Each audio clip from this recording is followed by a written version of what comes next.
some a little bit easier than others, but we are going to go back to using the circle and special triangles today, so that stuff never goes away. And then tomorrow's a worksheet day, so tomorrow we're going to review. Probably good chance you're going to have a homework quiz tomorrow, since we haven't had one this week. So.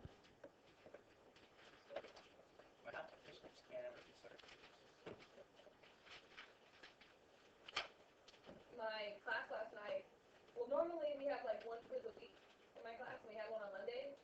So last night, out of 22 kids, guess how many showed up? Let me guess. 38. Because they thought we were going to have a quiz, but I knew we were going to because we didn't have any quizzes last week. And so we had a quiz, and then one kid left, so then there were 7 of us. And then about 20 minutes later, another kid just got up and left, so then there were 6 of us. Why did they just get up and just get up? So rude, people. So rude. Don't ever do it. Don't ever when you're not come. Like, just don't come at all, or sit there through the hour class. You can handle it. It's actually an hour and 15 minutes, but. What? Is that bad? No, it wasn't bad. They just don't care. Like. But then the young ones, they come. Most of the young ones. And the older ones, I don't know. I don't know where they all were. But the 80-year-old you sit next to. The 80-year-old was there. We're there. And the guy with the curly mustache was there. You always skip class. In this class or like ever? When are you going to show us mustache? You don't skip it ever? I mean, I wouldn't skip unless unless there was something terribly, like my kid was sick or I could, like, if something happened and I couldn't go, I would email them and tell them, but I wouldn't just skip just because I don't want to go. Too much of a nerd to do that, right? Well, he said, for your college, he had set up for each this. I feel like you're paying for college, like, you should go and learn something, right? Really bad. Maybe I'm just a nerd that way, but like I feel like I'm paying for that education and I want to get good grades. So sometimes you go to class, especially in like freshman level classes, and they just give you points for showing up. Attendance quiz. For real? Some classes like require attendance. Like attendance is so much of your grade, so every time you don't show up you lose points. But it just depends. Like this is a 400, 500 level class, and so he doesn't like it's up to you to come to class, but. So what you're saying is you haven't got a picture for the test? No, I haven't. Like, it's weird. I'm not going to take a picture. I can't be. Well, become friends with him. No, I don't even know his name. There's your first step. I don't want to be a weird, creepy person that, like, takes a picture of them. You go to those people who do it, like, if you become internet famous. Just take a GoPro in your class. Just hold my phone up and take a picture. Just, like, sit like next to just be, like, on your phone, like, oh. I really want to record him teaching, not the curly mustache guy, but the professor, because it's just like the craziest thing I've ever been a part of. But no, he doesn't like you to use laptop. But kids have their phones out all the time, so playing games on their phone. The kid in front of me was playing some game on his phone last night. It was some like sliding things around, like. Yeah, colors, yeah. So anyway, but he came and then none of his friends did, so. Alright, this isn't so bad if you just understand what it's saying to do. Use trig substitution to write the algebraic expression as a trig expression of theta. So they give you this algebraic expression, and they tell you x equals 2 cosine theta. So what do you think you should do? Yeah, good old substitution here. I'm just going to plug in 2 cosine theta in for x. So that would become 64 minus 16, 2 cosine theta squared. And then what should happen every time on these problems is we should be able to get to a point that we can simplify and take the stuff out of the square root. But we got to make sure we're not breaking math laws here, right? So step 1, which eventually you're not going to show us much work, but on this first one we will. If I square this, I have to square both of these. So 2 squared becomes 4, and cosine squared just is cosine squared. Do you agree with that? I'm going to write up here just so I don't just scroll down. And then 16 times 4 is 64. So here's something that we have to remember that people like to make this rule. Lots of people like to tell me that the square root of a squared minus b squared equals a minus b. Right? Like you want to say, this is a perfect square, and this is a perfect square, so I can just take the square root of each one. Mr. Oswald has a picture up in his room that says, every time you do this, a puppy dies. So just keep that in mind. Whoa, that made sense, right? I had to get the little kids off the bus, and the only reason I know this sign is in the room is because one day I had to get the kids off the bus, and there were a bunch of people in here taking a pre-cal test, I think, and so I put them all in Mr. Allsmall's room, and he has all these pictures up, like funny little math things, like a puppy dies every time you do this, and like 2 seconds after they sat down, Mrs. Tumal, her granddaughter says, "What does that mean, a puppy dies?" And so then all the kids look up. There, a puppy dies? A puppy really dies? What does that mean? And I just laugh, and I'm like, Mr. Allsmall, they want to know what that means. Does a puppy die? He's like, a puppy doesn't really die. And so the children were traumatized that a puppy died. And it has a picture, like it has a picture of a little puppy next to it. A puppy dies? And it made, no, it's not a dead puppy. It's a cute puppy, but they're telling him it dies. But anyway, after they all left, I was like, this is why I don't teach little children. Like, because they're immediately drawn to that. A puppy dies? I'm like, they're going to go home tonight and tell their mom that. So you can't break up addition and subtraction is the moral of this story about puppies dying. But what you can break up is multiplication. So could you factor a 64 out of this? And then that becomes 1 minus cosine squared.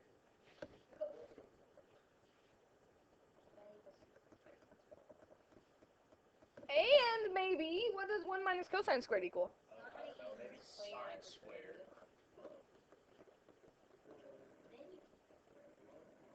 You can break up multiplication under a radical. The square root of 4 times 4 under the radical is the same as saying the square root of 4 times the square root of 4.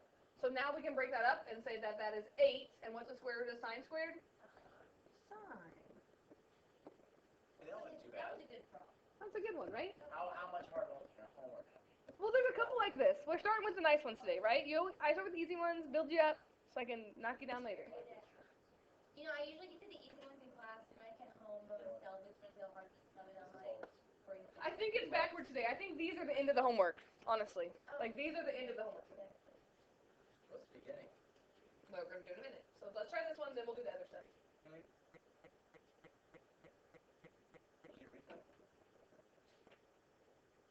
I did really fast. Do you drink his water? I drink water. Yeah, that's kind of true. I haven't drank in like a month. So I do remember that was pretty cool.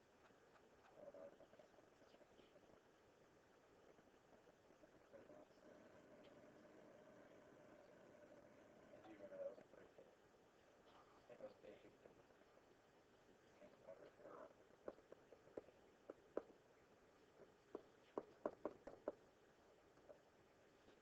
That's usually my first step. Like, I just go ahead and square it as I plug it in. Are you okay with that?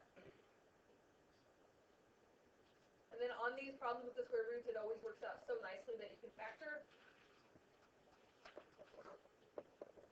And then it's kind of good practice to say, what does tangent squared plus 1 equal? Secant squared. And then those are both perfect squares, so we get 10 secant theta. Saying I didn't look at four from. I know, that's a good one, right? Those are good times. Ready for the not so good times? No, not that big. Saints having a rough time. Oh, water. Only change tan to secant. Sorry, what? It really only changes tan to secant. Yeah, that's the square plus four in the mini and all. Right, but that tangent squared plus 1 equals secant squared? Yeah? I'm just saying, like, x equals tan theta. Oh, yeah, yeah. Saying in the end. Oh, yeah. With you. Okay, I don't know that you really need to write this down, maybe right now, but these are kind of, if you like steps, maybe you should write them down. Seems very big, doesn't it? When we solve these equations, all right, all the stuff that we've done the last 2 days, all we're going to do now is set an equal sign in there, which means now we're going to have to try to solve it for x or for theta or whatever's in there. So the big idea is we want to get the trig function by itself, which means sometimes it's as simple as subtracting a number and dividing by a number, just like when you solve linear equations. Sometimes it means you have to factor. Sometimes it means you have to get a common denominator. All those things we've been doing, maybe you need to use your identities. Then we're going to solve for the angle using our unit circle or our reference triangles. So it's kind of combining all the stuff we've been doing in chapter 4 with the equation stuff that we've done now. Mostly, they're just never going to let you forget the unit circle. Basically, is what's going to happen here. So there's a few rules as we go through here that I want to remind you of, but maybe they won't be so bad, okay? Maybe I can double page this so we can keep our steps up there. I think I wrote really big on this. Oh, see, look how big it is. Okay. Whoop. Holy cow. You can do this a hard one or an easy one in that. I think this is the easy one.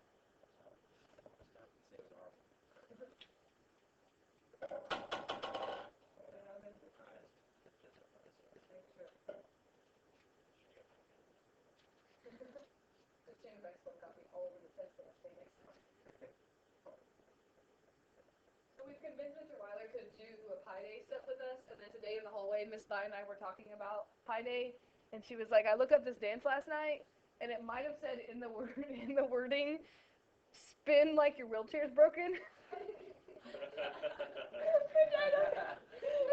And Mr. Weiler says, "You know, you should have had these conversations before I agreed to do this." I think that's really funny. That's pretty funny. Like you're one wheel and you just like, I don't even know. I don't think that's a good dance move. I don't know. No. He has one line. He has one line in it. I don't know if he's going to do it or not. I asked him Monday if he was going to do it, and he said, I have to get through Wednesday before I can make any possibilities. I didn't. But we're practicing after school today, so maybe I can convince him to come along. I can't tell you. It will tell you what song we're doing, but it's not even singing. It's just talking. So, but we have multiple like whole group things that I'm hoping that he'll join in, but he probably won't. So. But we have signs, so maybe he can just be the sign holder. I don't know. Yeah, then you won't be so. It's really terrible. Okay, so I'm not gonna lie. We're singing a song that's really that's slow and it has notes that you have to hold, and I'm not good. I'm not good at singing. So last night on my way home from class, I recorded a voice memo on my phone as I was singing to listen to how bad it was. It was really bad. Well, that's okay because it's been done all the other years too, but I know, but it's I'm really embarrassed to do it. So. don't be embarrassed. Can we hear the voice memo? No, you can't, because it was not even with music. At least the music somewhat makes it better. Like it was just me in my car, no music. Can we do it, please? Slightly record. Because I wanted to hear how bad it was. Because I'm singing in my car and I'm like, this is pretty bad. I need to hear how bad it is. After all the other math classes, you should play it for us. You should send it over like our messages or. Never. I started listening. I was like, what? But it's torture. That's what they would say.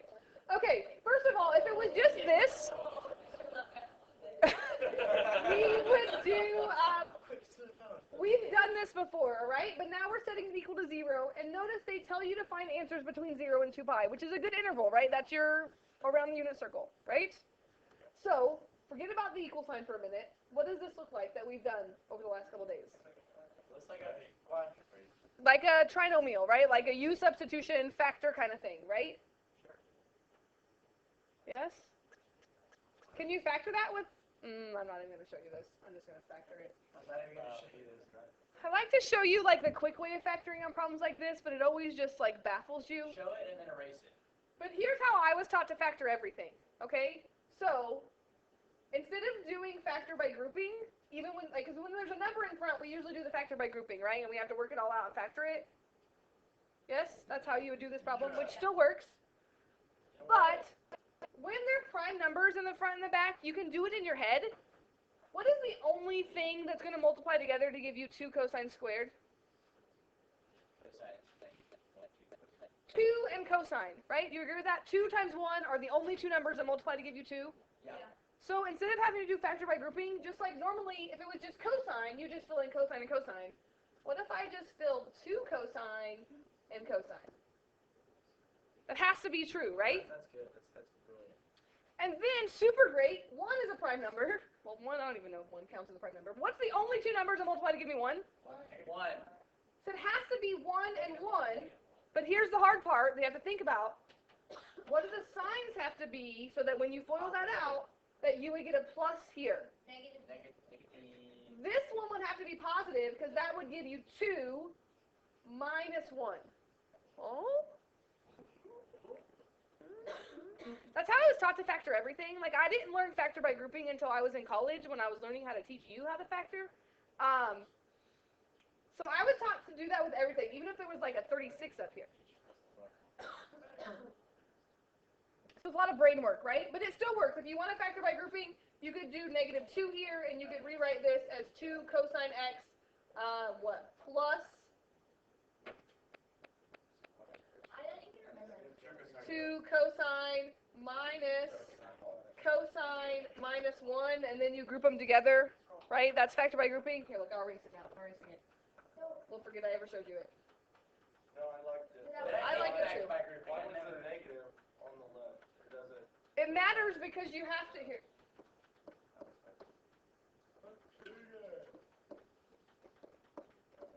It has to be negative on the left because you have to think about the middle term. If you FOILed this, you would take. No, I did that wrong, didn't I? Yes, you did. Oh, you did it wrong again. If you FOILed this, this would be 2 cosine x. This would be negative cosine x, right? So that's the only way you could get a positive cosine up there. So that instead of doing factor by grouping, you just do that foiling in your head and you figure out where the signs have to be.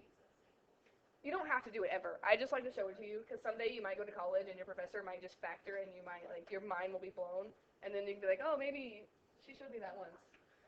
But you can just factor by grouping, and you can take out a 2 cosine x, and you're left with cosine x plus 1, and then you can take out a negative 1, and you're left with cosine x plus 1, and then you take out the cosine x plus 1, and you put together the 2 cosine x minus 1, and you get the same thing that we got, the fancy factoring, okay? Okay, so that was a distraction. Why is my eraser so small?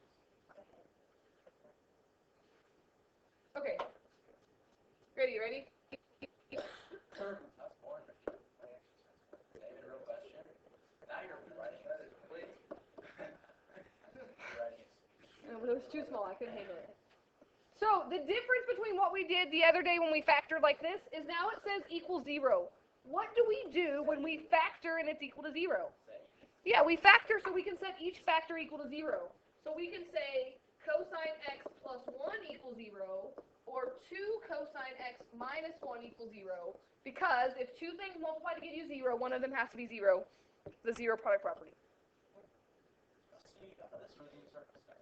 So this is where the unit circle comes in. Solve that for cosine, and then tell me where it's true. So now we would get cosine x equals negative 1. So now this is where you have to tell me what angles between 0 and 2 pi have a cosine of negative 1.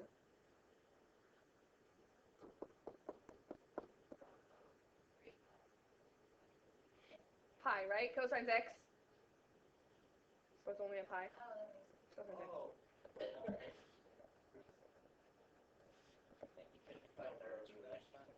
So then what about this one? Get the cosine by itself.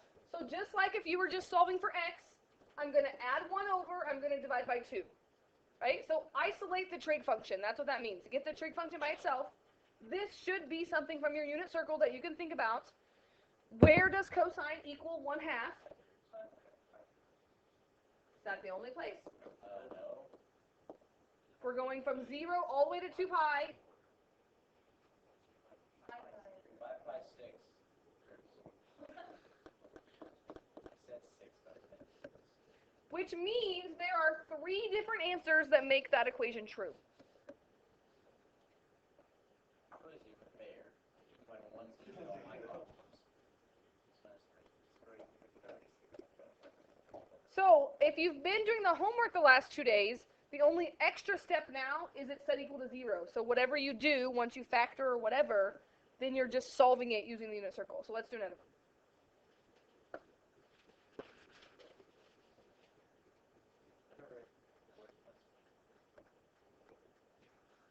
I don't like this font. It's too big. You don't want Too to bold. in the slideshow. You said it was too small. It hurts my eyes. That's all part of getting old. Something else I want to point out also, when they talk about 0 to 2 pi, notice that 0 is included and 2 pi isn't. So if 0 is the answer, 2 pi is not an answer, right? Like the 2 pi has a parenthesis around it. So it's like all the way around the unit circle but not repeating itself. What do you think we should do on this? This is where like the last one, I think it was obvious. That's why I think the last one was easy, because you see it's a trinomial you can factor. What about on this one?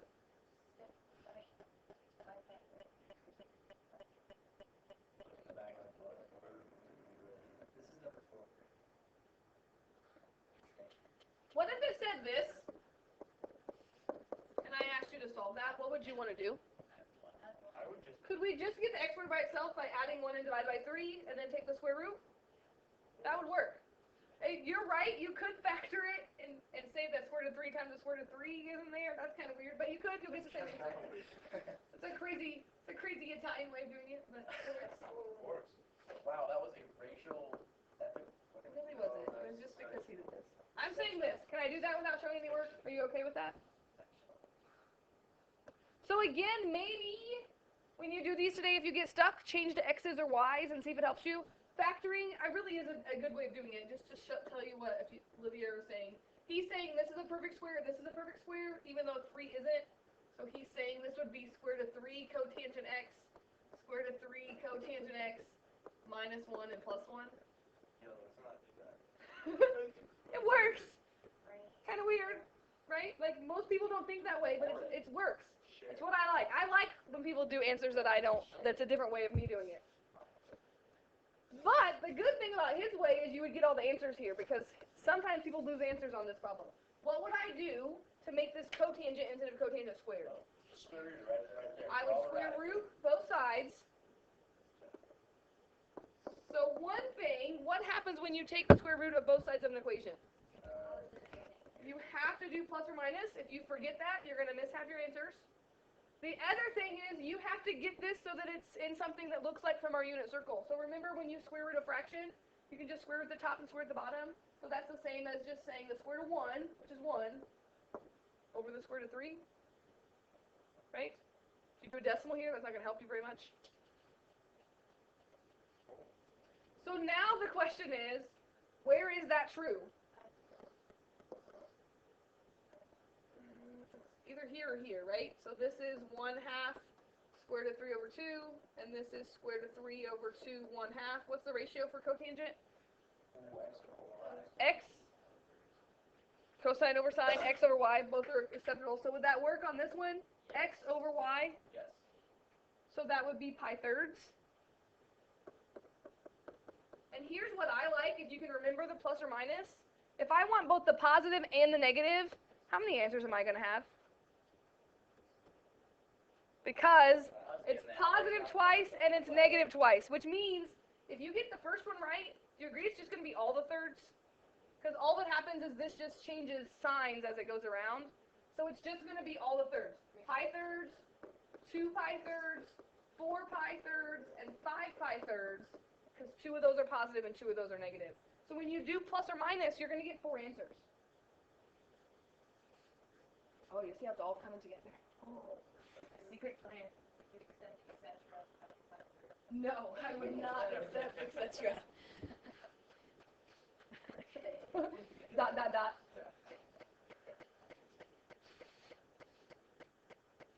I think I have another one. I hope I have another one. Ooh, what about this? Find all solutions. We've already been finding all. No, we've been finding all solutions between 0 and 2 pi, right? Oh, okay. We don't write etc. We're going to write it very mathematical.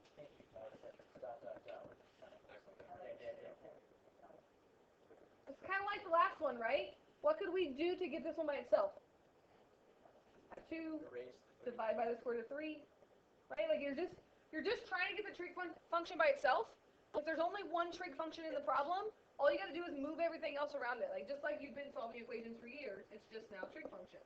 So if I add 2 and I divide by the square root of 3, if you don't want to deal with cosecant, you could say if cosecant equals this, That would be the same as saying sine equals, flip it over, right? Like if that helps you better for your unit circle people. So that's the same thing. So let's think about where it is between 0 and 2 pi first, and then we'll talk about what that means for, is every problem we do pi thirds? Yes.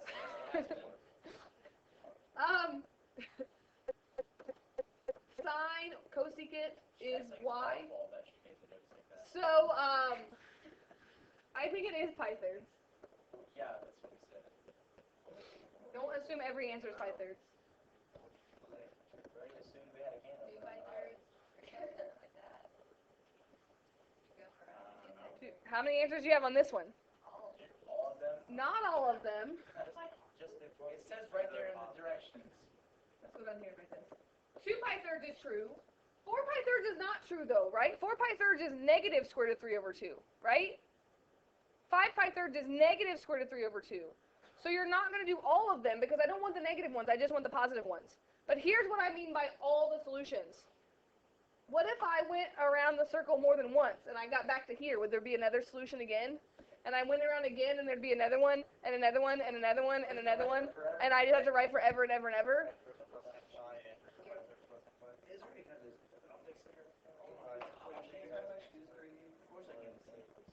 So what do I add every time to get back to where I started? So could I say pi thirds plus 2 pi n, where n is an integer, right? Any multiple of 2 pi, so you could add 2 pi or 4 pi or 6 pi or 8 pi or negative 2 pi, negative 4 pi. So we can't say etc., but this is the math way of saying etc. Or dot, dot, dot. And the same thing for 2 pi thirds. Could I just say, I could just keep adding multiples of 2 pi, and I would get all the way around the circle again. And that's your answer. So we're going to keep doing this over and over again as we go through this chapter, but it's just really important to read the directions. If it says all solutions, you do the plus 2 pi n. If it says just between 0 and 2 pi, you just give me the angles between 0 and 2 pi. But this would be your answer. Sometimes when I feel my nose running, I wish the blood was going to That was really awesome. Sometimes when I'm teaching, I just wonder why I chose this career. You wonder why you chose I wonder why this. teachers choose. That was really weird. Do not divide by trace. Okay, these are my hints that I left up here. This is your homework. I should be on your assignment sheet 5-1, day 3. Remember, the goal is to get equal to 0 for the most part. So if it's not equal to 0, do that first. Do not divide both sides by cosine or divide both sides by sine. You're going to lose some answers if you do that. So it seems like you really want to do that sometimes, but don't. Get it equal to 0. Subtract it over. So whenever you feel the urge to divide by sine, that means you should subtract it. Probably because 69 is a different set of directions. It's okay. Every year people complain about my numbering, and I'm just going to start writing them all out. Like, I'm not even going, like, I'm just not even going to do the times 3. I'm just going to write them all out and make you just do it. You write times 69 Why don't you times just go and do it right now? Like, because I don't want to. after we could, oh. So that excuse is valid when I don't want to do my homework. Yeah. We get bored of it. She did. It's your choice to do your homework. There's a fly in the room. No, just what right? I want to show you what I mean by this really quick, all right? I'm not going to do this whole problem.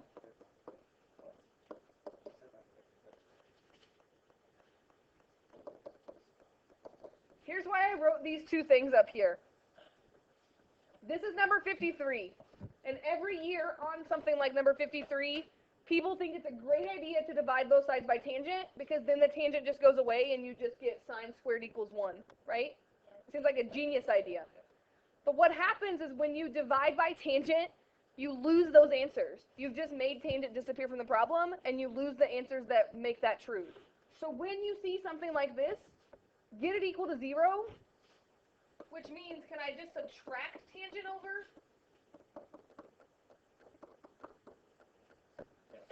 And then what would you do?